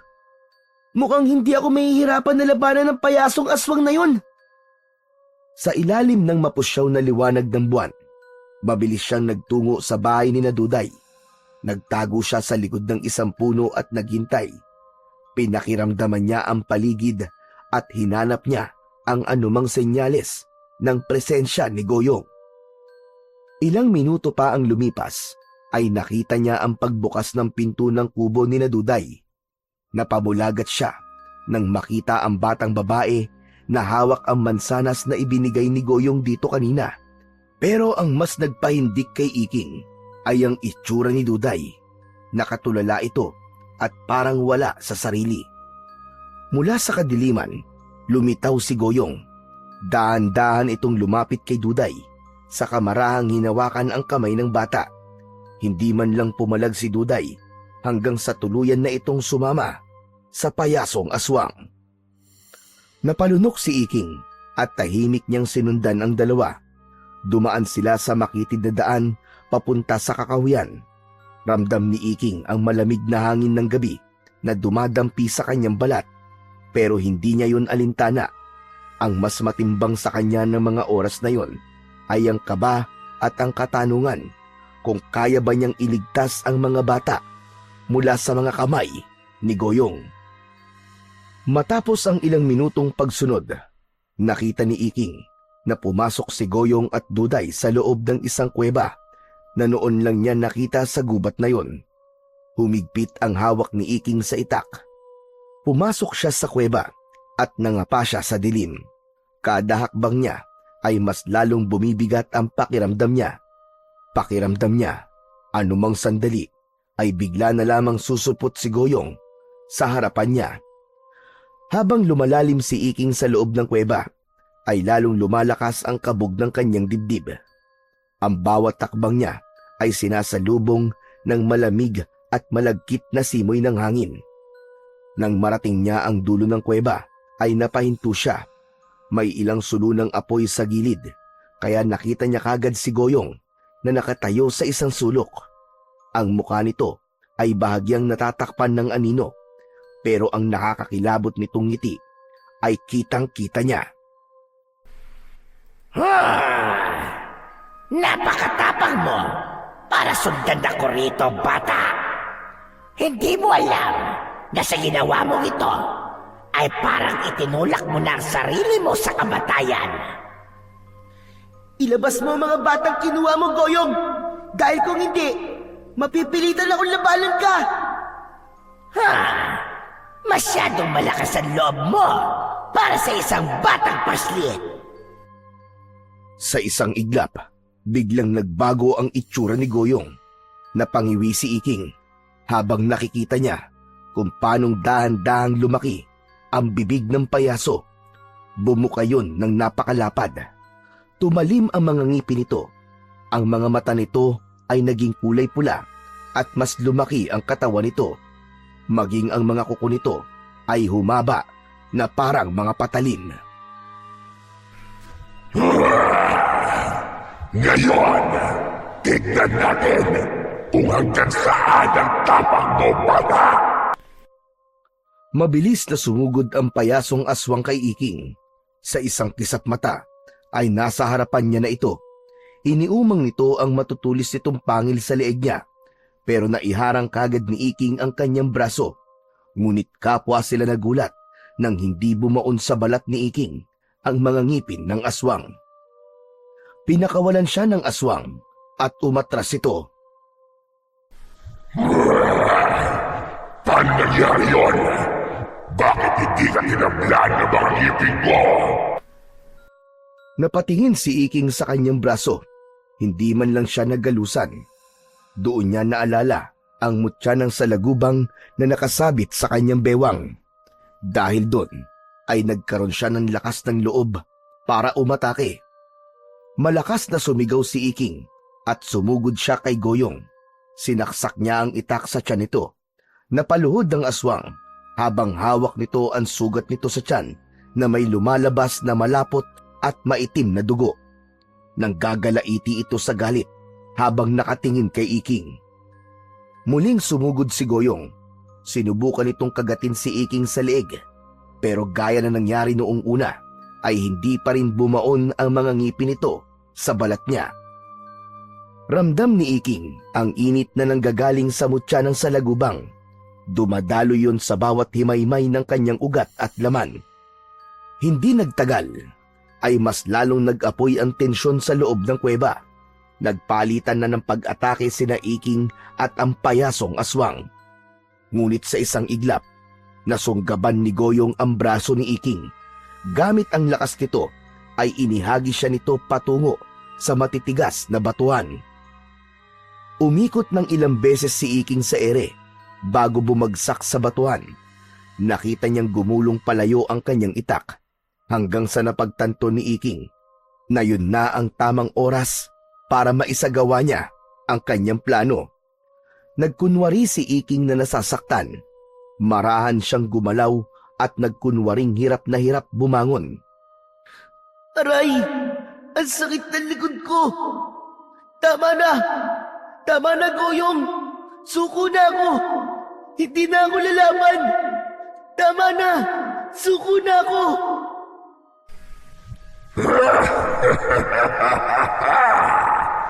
Ano, bata? Akala ko ba malakas ka? Bakit parang hindi ka na makalaban ngayon? Hindi ko alam kung anong mahika ang meron ka at hindi kita makagagdagan. Ayaw tumalab ng mga pangil ko sa'yo. Pero sigurado kong kapag kinain kita ng buo, tapos na ang laban natin.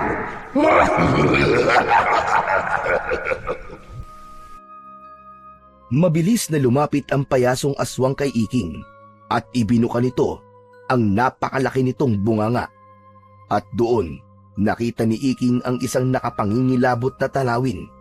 Napakadilim ng loob ng bunganga ni Goyong na parang wala yung hangganan. Ang gilid ng bunganga ay nababalot ng maiitim na ugat na gumagalaw. Ang dila nito ay mahaba, basa at parang ahas kung gumalaw. Ang loob ng lalamunan nito ay may mahahabang pangil na nakausli, animoy patibong na nakahanda sa sino mang mahuhulog doon. At mula sa kaloob-looban ay may lumabas na masangsang na amoy ng nabubulok na laman. Mga labi ng hindi mabilang na biktimang mga bata na nalunok na nito noon. Hinayaan ni Iking na lamunin siya ng buong buo ni Goyong. Walang kahirap-hirap siyang nilulun nito ng buo. Naramdaman niya ang dulas at lagkit ng loob ng bibig nito. Binalot siya ng malapot at malamig na laway ng aswang. Nasikil siya ng masikip na espasyo ng lalamunan nito. Nahirapang makahinga si Iking pero hindi siya natinag hanggang sa bigla siyang niluwa ni Goyong. Bumagsak si Iking sa lupa habang ang payasong aswang naman ay nagpakawala ng sunod-sunod na pagsusuka. Nakatukod ang mga kamay nito sa lupa habang lumalabas sa bibig nito ang malagkit at berdeng likido. Walang ka! Anong ginawa mo sa akin? Wala naman! Naligo lang ako ng lason sa daga! Nanlaki ang mga mata ng payasong aswang. Alam ni Iking na ito na ang kanyang pagkakataon. Mabilis niyang dinampot ang itak sa lupa at lumapit kay Goyong na halos hindi na makatayo. Malakas na sumigaw si Iking at buong lakas na tinaga niya sa leeg ang payasong aswang. Sa lakas ng pagkakataga ni Iking at talim ng itak ay lumipad sa kung saan ang ulo ni Goyong. Bumagsak ang katawan nito at alam ni Iking na nagawa na niyang manalo sa laban na yon. Patay na ang payasong aswang. Hingal na hingal si Iking habang nakatingin sa wala ng buhay na katawan ng aswang na minsan ay nagdala ng takot sa kanilang baryo. Napatingin siya sa kanyang bewang kung saan nakasabit ang mutya ng salagubang. Maraming salamat sa'yo, mutya ng salagubang. Kung hindi dahil sa'yo, siguradong patay na ako ngayon. Huminga ng malalim si Iking. Alam niyang tapos na ang laban niya sa payasong aswang, pero hindi pa tapos ang kanyang misyon. Kailangan pa niyang iligtas ang mga batang kinuha ni Goyong. Sinuyod ni Iking ng tingin ang bawat sulok ng kuweba. Malakas ang pakiramdam niya na naroon ang mga batang kinuha ng payasong aswang. Maya-maya pa ay nakarinig siya ng maihinang pagsigaw. May umiiyak at humihingi ng tulong. Napansin niya ang isang malapad na bato sa gilid at sigurado siya na sa ilalim nun nagmumula ang mga sigaw. Nilapitan niya ang malapad na bato. Hinawakan ni Iking ang mutya ng salagubang sa kanyang bewang at hinayaan ang kapangyarihan nito na dumaloy sa kanyang buong katawan.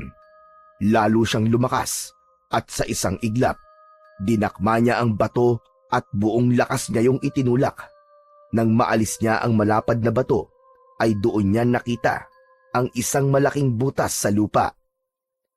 Hindi nag-aksaya ng oras si Iking. Kinuha niya ang isang sulunang apoy at pumasok siya sa butas. Isang mahabang lagusan ang bumungad sa kanya. Walang pagdadalawang isip na tinahak niya ang lagusang yon hanggang sa makarating sa dulo ng lagusan. At doon, nakita niya ang mga bata. Nakakulong ang mga bata sa isang kulungan na gawa sa kawayan. Marurumi ang damit ng mga bata at mukhang nangihina na. Iking! Iking! Iking, ikaw ba yan? Nanlaki ang mga mata ni Iking nang makita niya ang kaibigan niyang si Dado. Agad niya itong nilapitan. Dado! Dado! Salamat sa Diyos at buhay ka pa! Gamit ang lakas ng mutya ng salagubang, ay madaling nasira ni Iking ang kulungan. Magkakasabay na lumabas ang mga bata. Nang makalabas si Dado, ay agad siya nitong niyakap ng mahigpit. Matapos yun, ay masaya itong tumingin sa kanya. Buti na lang, Iking, at nahanap mo kami. Sinundan ko si Goyong, Dado. Kaya nalaman ko na dito niya dinadala ang mga batang kinukuha niya. Si Goyong! Si Goyong! Nasaan siya? Nasaan ang aswang? Wala na siya, Dado. Pinatay ko na siya. Pinatay ko na siya, Dado. Ligtas na tayo. Ano? Ikaw ang pumatay sa kanya? Pero paano? Saka na lang ako magpapaliwanag, Dado. Kailangan na muna natin makaalis dito. Matapos yun, ay iginiya ni Iking ang lahat ng batang naroon palabas ng kuweba. Makalipas ang ilang minuto, ay tuluyan ng nakalabas ang lahat ng bata at nagsimula na silang maglakad palabas ng gubat.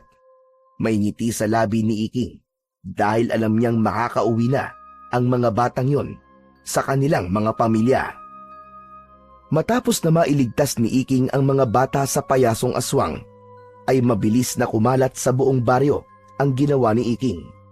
Pinuri siya ng mga nakatatanda, hinangaan ng mga kabataan, at higit sa lahat, ipinagmalaki siya ng kanyang Kuya Isko. Natuto na ring tanggapin ng kanyang Kuya Isko ang pakikipagkaibigan ni Iking kay Dado. Ngunit alam ni Iking na hindi pa ron natatapos ang lahat. Alam niyang marami pang tulad ni Goyong ang nagtatago sa dilim at naghihintay ng tamang pagkakataon upang umatake. Kaya sumailalim siya sa masusing pagsasanay sa ilalim ni Mang Densyo upang mapaghusay pa ang kanyang lakas, bilis at paggamit sa kapangyarihan ng mutya ng salagubang. Bilang tagapagtanggol ng kanilang baryo laban sa masasamang elemento at maging sa mga aswang.